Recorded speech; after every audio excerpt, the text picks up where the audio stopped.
अरविंद सावंत बोलते हैं बड़ा पीड़ा हुआ। स्वाभाविक है, पीड़ा हो गया। इसीलिए पीड़ा हुआ कि राहुल गांधी जी और प्रियंका गांधी जी नेहरू परिवार के यहां सदस्य यहां बैठते हैं, आपको बड़ा पीड़ा हुआ।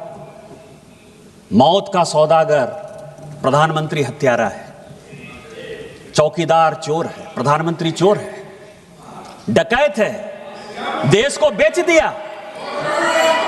लीडर ऑफ द अपोजिशन इतनी बातें बोलता रहा, आपको शर्म नहीं आती है? यदि नरेंद्र मोदी को कोई बच्चा नहीं है तो क्या उनको डिफेंड करने वाला कोई नहीं है? वो भारतीय जनता पार्टी के नेता हैं और इस देश के प्रधानमंत्री हैं। एक नहीं 1000 बार यदि बोलना पड़ेगा तो हम बोलेंगे। और मैंने क्या कहा सर? मौत का सौदागर सोनिया जी ने on the floor of the house कहा है, हत्यारा on the floor of the house कहा है। क्या बात कर रहे हो? और मैंने तो किताब कोट किया सर, और आज भी किताब लेकर आया हूं। ये एडवीना माउंटबेटन की बेटी है सर। वो कहती है कि महात्मा गांधी की हत्या हो गई 30 जनवरी 1948 को, और उसके बाद जो है गम मनाने के बदले नेहरू एडवीना माउंटबेटन के साथ एक कमरे में अलग से बंद थे, और फादर ने और उसने जो है, मैं तो किताब कोट कर रहा हूं।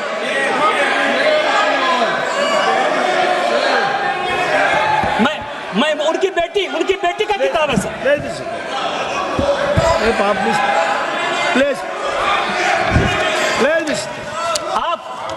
आप देश बेचने की बात कर रहे हो?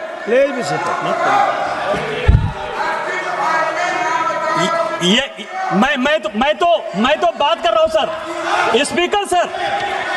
स्पीकर सर 17 आदमी को मैं अब इतिहास की कहते हैं, आपने कोई जो है उसका गारंटी नहीं ले लिया है। नेहरू जी देश के पहले प्रधानमंत्री थे, राहुल गांधी और प्रियंका गांधी के रिश्तेदार होंगे, लेकिन देश के पहले प्रधानमंत्री को कोट करने का अधिकार, उनके गलतियों को बताने का अधिकार मेरा है। वो देश के पहले प्रधानमंत्री थे।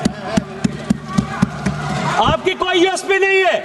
47 से लेकर 52 तक वो कांग्रेस के प्रधानमंत्री नहीं थे, वो इस देश के प्रधानमंत्री थे। और हमारे पहले राष्ट्रीय अध्यक्ष श्यामा प्रसाद मुखर्जी भी उनके मंत्रिमंडल के सदस्य थे सर। अंबेडकर साहब, जिनको कि कांग्रेस ने हराने का काम किया, वो भी लॉ मिनिस्टर थे सर। तो मैं ये कह रहा हूं कि यदि अमेरिका से पैसा लेकर अपने नॉन अलाइंड मूवमेंट बनाया, बांडुंग सम्मेलन 1959 से लेकर 1960 तक किया, यदि CIA के इस कागज में लिखा हुआ है तो मैं नहीं बताऊंगा कि आप अमेरिका के दलाल थे। यदि अनटोल्ड स्टोरी जो जनरल कॉल ने की, जहां से जिस राज्य से आप आते हैं स्पीकर सर, कि 1962 में ऑल इंडिया रेडियो से नेहरू जी ने कह दिया कि असम चीन के कब्जे में चला गया। अनटोल्ड स्टोरी जो जनरल कॉल, जो उनके रिश्तेदार थे, 17 लोगों को बाईपास करके जिनको कि जनरल बनाया था, यदि वो अपनी किताब में लिखते हैं कि अमेरिका के साथ मिलकर मैं लड़ाई लड़ रहा था, मतलब चाइना के साथ भारत नहीं लड़ रहा था, अमेरिका लड़ रहा था, यदि आप अमेरिका के गुलाम थे, मैं ये बात नहीं कहूंगा।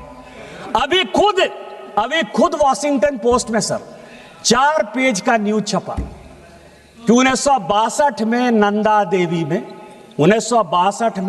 देवी में न्यूक्लियर डिवाइस लगाया गया। त्रिवेंद्र सिंह रावत और यहाँ ये अजय भट्ट बैठे हुए हैं, और जिसके कारण गंगा में जो वो न्यूक्लियर डिवाइस के कारण जो विकिरण हो रहा है, उसके कारण गंगा के क्षेत्र में जो कैंसर फैल रहा है, उसके कारण नेहरू हैं। क्या ये बात मैं नहीं कहूंगा? 1962 में यदि उड़ीसा का चरवटिया एयरपोर्ट आप अमेरिका को बेस यूज करने के लिए दे देते हैं, तो क्या अमेरिका की आप दलाली कर रहे थे? ये बात मैं नहीं कहूंगा। ये सब तो इतिहास है, मैं तो इतिहास की बात कर रहा हूं।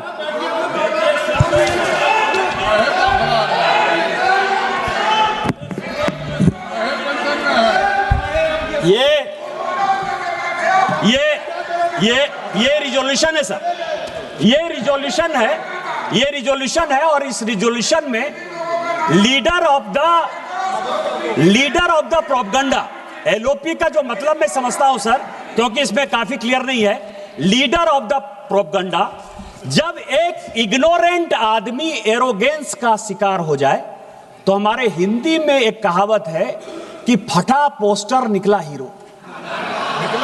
हीरो, फटा पोस्टर निकला हीरो। जब एक इग्नोरेंट आदमी एरोगेंस का शिकार हो जाए तो क्या होता है, वो लीडर ऑफ प्रोपगंडा होता है। और एलओपी के बारे में ये पूरा इसमें डिस्क्रिप्शन है सर, कॉल एंड सगदर ने लिखा है कि लीडर ऑफ द अपोजिशन कौन होगा और लीडर ऑफ द अपोजिशन के क्या अधिकार होंगे। आज चिल्ला रहे हैं एलओपी को बोलने देते हो, एलओपी को नहीं बोलने देते हो। मैंने भी सोचा कि इसमें जाया जाए कि एलओपी को बोलने नहीं देते हो, संविधान में तो एलओपी लिखा ही नहीं, कॉन्स्टिट्यूएंट असेंबली के डिबेट में हुआ ही नहीं। 47 से लेके 77 तक सर एलओपी कौन होगा इस देश का? मतलब क्या उनकी मानसिकता थी, तानाशाही की मानसिकता थी कि 1947 से लेके 77 तक इस देश में एलओपी के लिए किसी प्रकार की कोई सुविधा, कैसे एलओपी का सिलेक्शन होगा, कौन एलओपी होगा, कुछ था ही नहीं। चर्चा करते हैं 69 में राम सुभाग सिंह बने, राम सुभाग सिंह बने। मैं उस पर भी गया सर कि 77 में, 69 में क्या हो गया, राम सुभाग सिंह हो गए। इंदिरा जी ने अपनी पार्टी तोड़ दी, सिंडिकेट ने उनको पार्टी से निकाल दिया। कैंडिडेट कांग्रेस पार्टी के राष्ट्रपति के नीलम संजीव रेड्डी जी हुए। इंदिरा जी ने अपना कैंडिडेट बीबी गिरी बना दिया। अंतरात्मा की आवाज पर वोट हो गया सर, और उस अंतरात्मा की आवाज में बीबी गिरी साहब जीत गए। कांग्रेस पार्टी 2 भाग में विभक्त हो गई। ऐसी सिचुएशन हो गई कि इस सरकार को गिरने के अलावा कोई उपाय नहीं था। तो शेखर गुप्ता एक बड़ी अच्छी किताब लिखते हैं, द लेफ्ट ओवर्स, कि कांग्रेस जब जब लेफ्ट होने की कोशिश करती है वो देश का कबाड़ा करती है और अपना कबाड़ा करती है। और उसने 1969 में अपनी सरकार बचाने के लिए लेफ्ट पार्टी का सहारा ले लिया। चूंकि कांग्रेस का जो दूसरा फैक्शन था, मतलब बाप बेटा पंच, बरदा का दाम 5 आना जो हमारे यहां कहा जाता है, तो राम सुभाग सिंह जो कि 1962 से लेके 1969 तक किसी न किसी, चाहे वो नेहरू जी हो, चाहे शास्त्री जी हो, चाहे वो इंदिरा जी हो, सभी के मंत्रिमंडल के वो सदस्य रहे सर। उनको उन्होंने कहा कि नहीं नहीं आप, अरे सबसे बड़ी पार्टी थे यार, आपको तो चलने ही नहीं देते। लेकिन 77 में जब हमारी सरकार आई, कई एक लोग कहते हैं अरे आप तो 80 में आई, आपको पता ही नहीं है कि 77 में हमारी सरकार थी। जनता पार्टी में इस देश के लिए हमने विलय कर दिया। इमरजेंसी के खिलाफ हमने अपने आप को खोना। देश क्या होता है, देश के प्रति राष्ट्रभक्ति क्या होती है, ये आपको सुनना चाहिए। मैं आपको एक इंसिडेंट बताना चाहता हूं स्पीकर महोदय, आपके माध्यम से अरविंद सावंत जी को, चले जाइएगा पार्लियामेंट के लाइब्रेरी में। 1969 में एक क्वेश्चन है कि बाला साहब ठाकरे ने गोली क्यों चलाई और उस गोली के लिए बाला साहब ठाकरे का रिवॉल्वर का लाइसेंस क्यों नहीं निरस्त कर दिया जाए।